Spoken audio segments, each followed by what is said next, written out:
If you're confident that you're going to win, you typically wouldn't go out and spend $342 million on a new super PAC, right?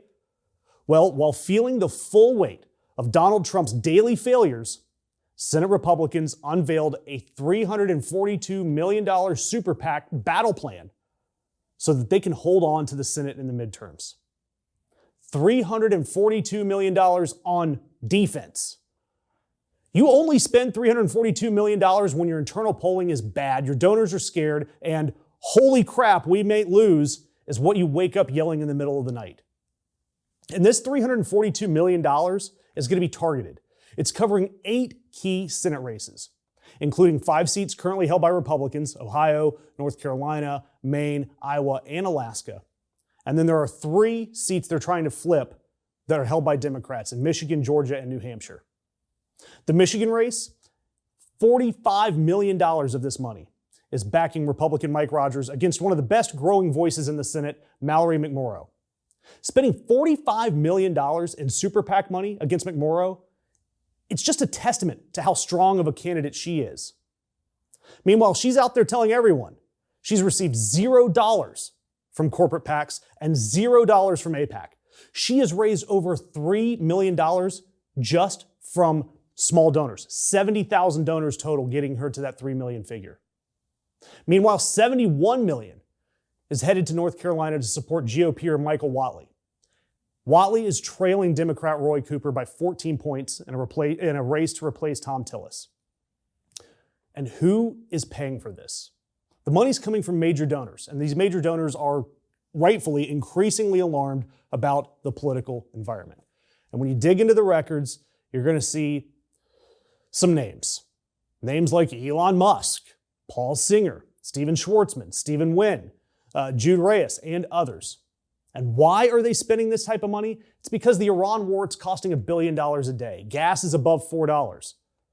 Consumer confidence, it's at its lowest point in over a decade. The president's economic approval rating, it's the worst of any second-term president at this point in history. And the Republican Party's internal polling in all of these competitive states is, by multiple accounts, not great.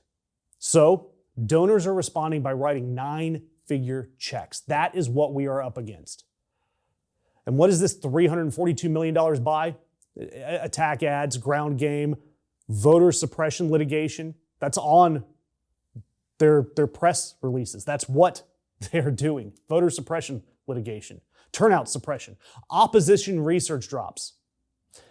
This money is going to buy the machinery of holding power when the record, Trump's record, isn't doing it for them.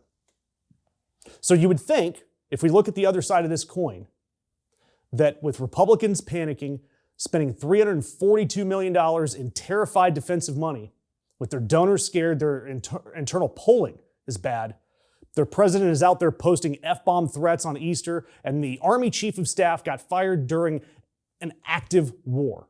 You would think that that is the moment that Democrats should be united and able to take advantage of it. And we heard from Chuck Schumer because he has a plan to win back the Senate. And Democrats aren't on board with it. Why? Because he's gatekeeping.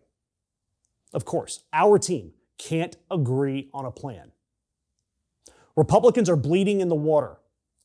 And we have Democrats arguing about whether or not to get in the boat because the boat's brand isn't the one they like. It's progressives versus the establishment. Meanwhile, instead of this infighting, we need leadership. We need consistent messaging that resonates with people who are paying $4 for gas and watching their local diners close. We cannot gatekeep which voices are allowed to join our coalition.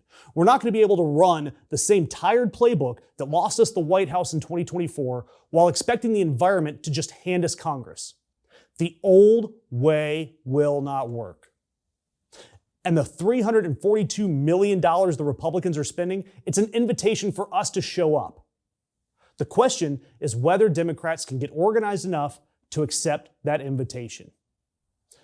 I'm asking you to please subscribe, share, all of that. But if you are in a competitive state, Montana, Maine, Georgia, Michigan, Pennsylvania, any of the competitive states, Pay attention who's running against your senator and start supporting our side today.